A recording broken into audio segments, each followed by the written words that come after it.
Hello दोस्तों, कैसे हैं आप। आज की कहानी का नाम है ठेस। अरे अनीता, कहाँ चली गई? कितनी देर से मेज़ पर झूठे बर्तन पड़े हैं, उठाकर ले जाओ।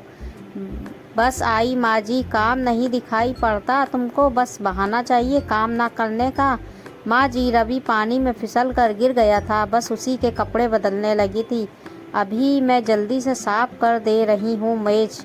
और अनीता फटाफट मेज़ साफ करने लगी। रेखा जब से आई वो यही देख रही थी। माँ हर छोटी छोटी सी बात पर भाभी के ऊपर बिना वजह चिल्लाने लगती और भाभी कोई भी जवाब दिए बिना चुपचाप काम में जुट जाती। रेखा को बिल्कुल भी ये अच्छा नहीं लगता। कहाँ उसकी सास उसको पलकों पर बिठा कर रखती और को कभी भी रसोई का काम अकेले नहीं करने देती। पर यहाँ तो माँ जैसे कुर्सी से चिपक जाती, उठने का नाम ही नहीं लेती और रवि को भी नहीं संभालती और ऊपर से चार बातें सुनाती सो अलग। रेखा को दुख होता कि भाभी अकेले ही बच्चों को देखती और घर का सारा काम भी करती और मुंह से उप तक नहीं करती। भाभी के मैके में सिर्फ उसकी माँ थी और भाभी भी थी मध्यम वर्गीय परिवार से। इसी मजबूरी का फ़ायदा उठाकर माँ भाभी को अपने दबाव में रखना चाहती थी। रेखा अपनी भाभी की शादी के बाद पहली बार भाभी के पास रहने के लिए आई थी। रेखा अनीता की शादी में आई थी, लेकिन तब रुक नहीं पाई थी, इसलिए अपने पति से जिद करके कुछ दिन के लिए भाभी के साथ यहीं सोच कर रहने आई कि भाभी के साथ कुछ दिन रहूंगी तो बड़ा मजा आएगा। लेकिन यहाँ पर तो पूरा माजरा ही उल्टा था। भाभी के पास बैठने का उसको मौका ही नहीं मिलता, क्योंकि अनीता तो हर समय काम ही में जुटी रहती। एक दिन माँ ने पिक्चर देखने का प्रोग्राम बनाया। रेखा अनीता से बोली, आप फटाफट तैयार हो जाइए भाभी, तब तक कि मैं रसोई का काम देख लेती हूँ। कहीं नहीं जा रही अनीता, बस हम ही लोग चल रहे हैं। क्यों माँ? भाभी क्यों नहीं चलेगी? अनीता चलेगी तो खाना कौन बनाएगा? माँ मैं जल्दी से कुछ बना ले रही हूँ ना, तब तक भाभी तैयार हो जाएगी, फिर लौटकर सब लोग मिलकर काम निपटा लेंगे। नहीं अनीता नहीं जाएगी। अनीता जाएगी तो रवि भी जाएगा और वो पिक्चर हॉल में रोएगा तो मुझे बिल्कुल भी अच्छा नहीं लगेगा। माँ बच्चे तो रोते ही हैं, लेकिन रवि तो बिल्कुल रोता भी नहीं। अगर रोएगा तो मैं संभाल लूँगी। नहीं अनीता घर पर ही रुकेगी। इतना कहकर माँ तैयार होने चली गई। जब सब लोग तैयार हो गए तो माँ रेखा से बोली, तुम नहीं तैयार हुई अभी तक? नहीं, मैं नहीं जा रही हूँ माँ, मैं भाभी के पास रहूँगी। ऐसा भी क्या जादू कर दिया तेरे ऊपर तेरी भाभी ने? भाभी ने जादू नहीं किया है माँ। मैं जब से आई हूँ मैं रोज़ यही देखती हूँ कि आप और ऋचा हर समय भाभी पर रोब दिखाती रहती हैं।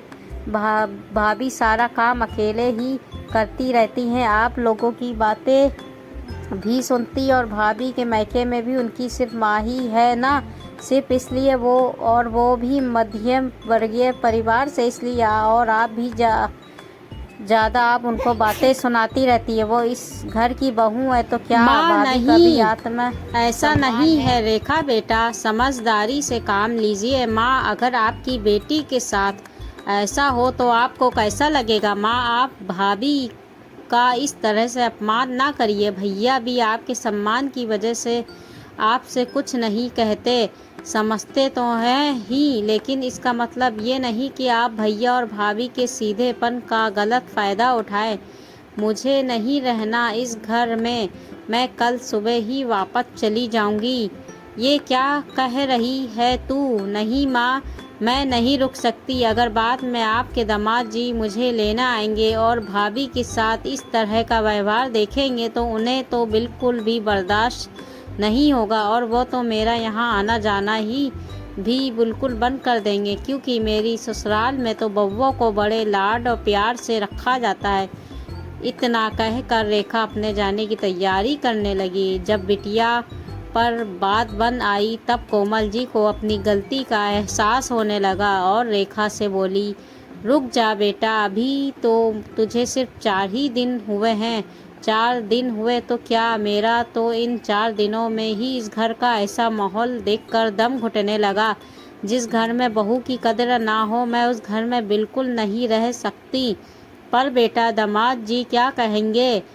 अगर तू इतनी जल्दी चली जाएगी, तू तो उनसे 15 दिन का बोल कर आई थी। कोई बात नहीं माँ, मैं कुछ भी बहाना बना दूंगी। अच्छा बाबा, मैं अपनी गलती स्वीकार करती हूँ और तेरी भाभी को पूरे प्यार और सम्मान से रखूँगी। नहीं माँ, मुझे आपकी बात पर विश्वास नहीं। आप मुझसे वादा कीजिए कि आप भाभी के साथ में किसी तरह का गलत व्यवहार नहीं करेंगी, उनको गलत बातें भी बिल्कुल नहीं सुनाएंगी और उनके साथ काम में भी पूरा सहयोग करेंगी।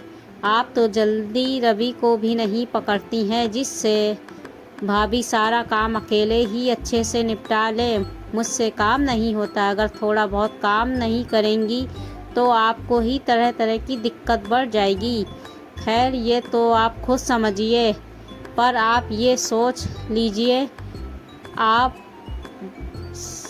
भाभी के आत्मसम्मान को बिल्कुल भी ठेस नहीं पहुंचाएंगी। नहीं तो मैं इस घर में अपना हमेशा के लिए आना बंद कर दूंगी। ठीक है बेटा, अब मुझे कभी भी अपनी माँ से शिकायत का मौका नहीं मिलेगा। अब तुझे भी कभी अपनी माँ से शिकायत का मौका नहीं मिलेगा। अनीता अंदर खड़ी खड़ी सोच रही थी कि ननद जी के आने से उसका सम्मान बच गया, और इधर रेखा खुश हो रही थी कि उसने अपनी भाभी के आत्मसम्मान को बचा लिया। आपको कहानी कैसी लगी? अच्छी लगी हो तो लाइक करके सब्सक्राइब कर दीजिएगा। ऐसे ही हम आपके लिए मज़ेदार कहानी लाते रहेंगे। अब हमको इजाज़त दीजिए, कल फिर हाजिर होंगे एक नई हिंदी कहानियों के साथ। तब तक के अपना ख्याल रखिए, दुआओं में याद रखिए। अल्लाह हाफिज़।